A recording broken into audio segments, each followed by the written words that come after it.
Voted as Canada's most rider-friendly community of the 2016 riding season is Port Alberni, British Columbia, home to one of the longest-running toy runs in Canada, the Port Alberni Toy Run. Bordered on the east by the Beaufort Mountains and on the west by the Pacific Ocean, the Vancouver Island Riders' Paradise, Port Alberni, is Canada's most rider-friendly community. Visit www.portalberni.ca to find out more.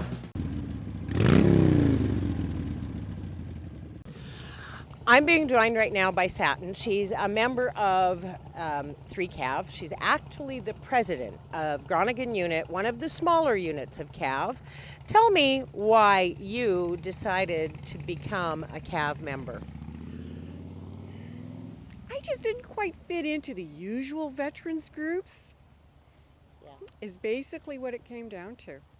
I'm a member of an ANAVETS group that is the Maple Leafs. My little plug for the Maple Leafs. They're the last standing ANAVETS all-women unit, service women in Canada, and it's in Saskatoon. That's interesting. I'm a member of ANAVETS and didn't know that. Really? Yes, ma'am. This was started, our unit was, the Maple Leafs was started in 1949 because the girls, the ladies, got tired. The service women got tired of the men being a boys' club. The military, the ANAVETS as being a boys' club. And they decided, okay, we need a space for us service women. Well, isn't that interesting, folks? Here I am, a member of the Army, Navy, Air Force Veterans Club in Canada, and even I didn't know that trivia. So it's interesting that you come all the way to Regina, Saskatchewan from Grande Prairie, Alberta to get a little bit of a history lesson. So tell me a little bit more about Groningen, what you do as the president there, and what your mission is as a member of C.A.V., just in your own heart. Well, I just took over as Groningen's president in March. We had a change of an executive situation. Often units will have growth, big growth, and then suddenly collapse within. People moving off in different directions, different needs, and we needed somebody to stand up and be president, and I was the individual who stood up to be president. Wonderful. So we're really rebuilding, refinding our footing, encouraging those of us who are non-riders but love bikes. I look hot on the back of a motorcycle, people. Yes, one of my first boyfriends, way back when. Nice bike. Well, and this is what it's all about, right? Is learning to embrace different walks of life, being open to having so much change around you all the time. And one of the aspects is that what I find mostly with C.A.V. is, though you're with veterans, it has a tendency to be more strongly a veterans unit. I'm also a Legions member, and a Legions member I'm also finding that there's a lot of associate members that, okay, mom, dad, or grandpa and grandma were veterans, but they have no way of compromising. It's become, for certain legions, basically a club. Whereas C.A.V. is still veteran-orientated, helping veterans.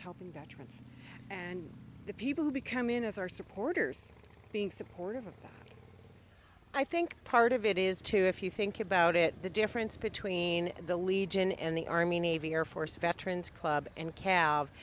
C.A.V. is all about the new veteran, and the old service clubs haven't quite embraced the new veteran quite the way we'd like to see them do.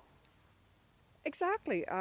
Many of the service clubs, the new veterans, they come in, and a lot of them have a lot more life to them, and they're not quiet. They still want to party. They're alive. They're not sitting in the corner waiting for Remembrance Day or coming in to play bingo. They want to do things. And C.A.V. is more about doing things, getting out there, going for that ride, going for that coffee meeting, going to, in our unit, bowling, going out to play pool, just going out and being together and supporting each other. And that is truly what the Canadian Army Veterans Motorcycle Units is all about. Supporting veterans, working together, and learning how to have fun as civilians, as neighbors, and friends. The Spark Business Incubator is located in 214 Place and run by Community Futures Grand Prairie and Region.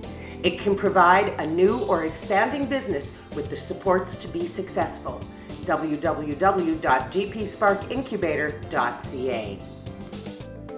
Cape Breton, Nova Scotia, home to the Cabot Trail and the Cape Breton Bike Rally. With some of the most magnificent riding and the friendliest of people one can find anywhere, Cape Breton is the runner-up community in Canada's most rider-friendly community contest. Visit CapeBretonBikeRally.com to find out why.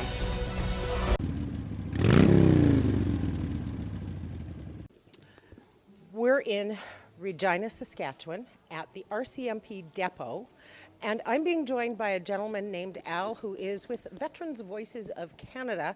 Al, tell me why you're here with the Canadian Army Veterans Motorcycle Units at their rally. Well, the reason I'm here is for one, I was invited, which is an honor to be here.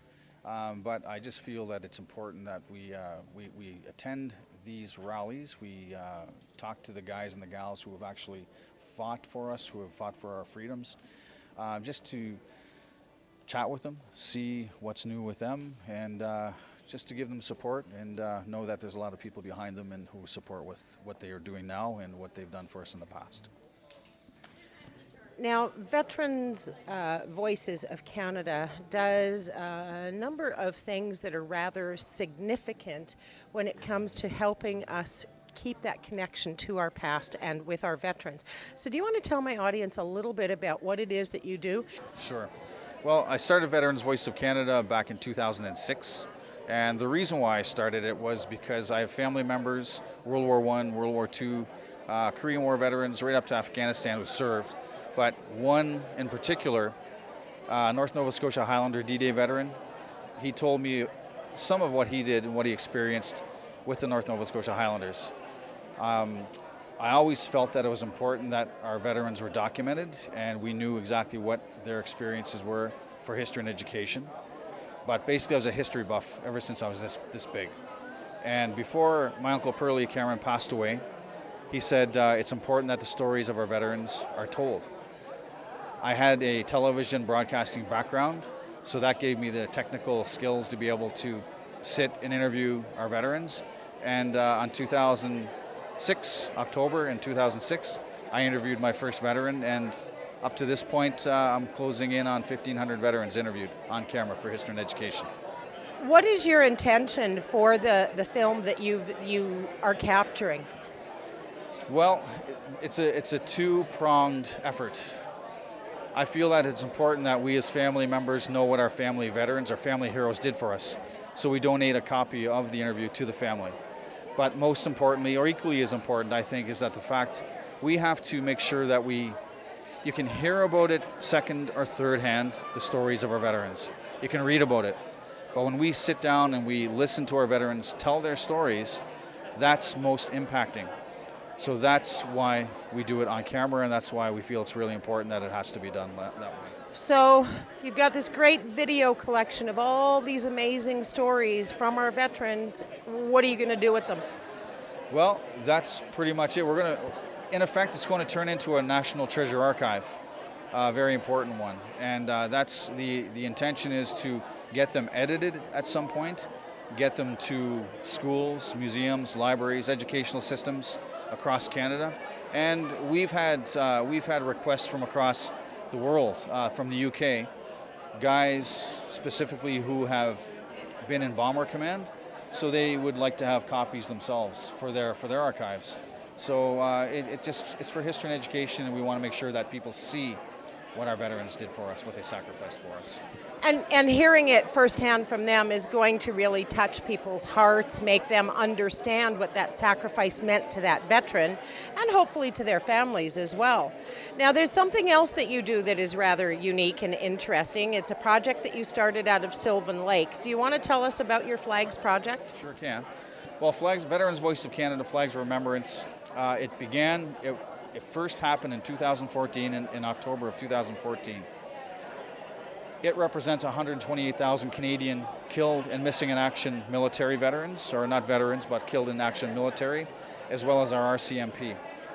And in 2014, I decided, okay, we have to get on this. We have to make sure that remembrance is seen and known in another way. And I thought, what better way to do this than to put 128 full-size flags, each representing 1,000 Canadian killed and missing in action, along highways, parkways, someplace very visual across Canada. And that's when we started it, for 2014. The unfortunate thing about it, it was a good, bad timing. The Friday we put them up, I wanted to make sure that people went to work, they didn't see any flags. But when they came back, they saw 128 full-size flags flying on the highway. It extends about 1 kilometer long on the highway. Right now we do it on 2 sides of the highway.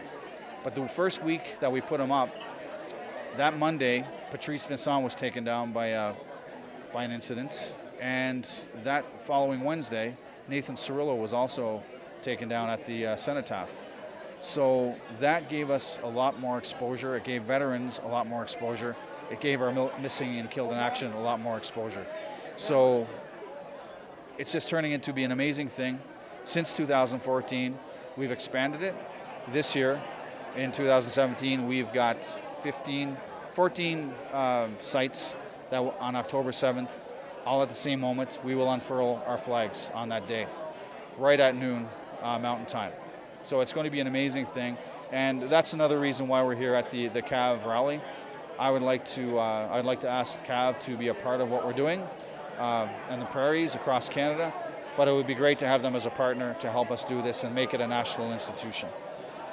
I want to thank you for your time and what you're doing for our veterans. I think it's very important that we are capturing those stories for the youth of the future, because it's too easy to forget our past. Well, I thank you very much for having us and to give us this more exposure again here, and thanks for what you're doing. So, appreciate it. Thanks.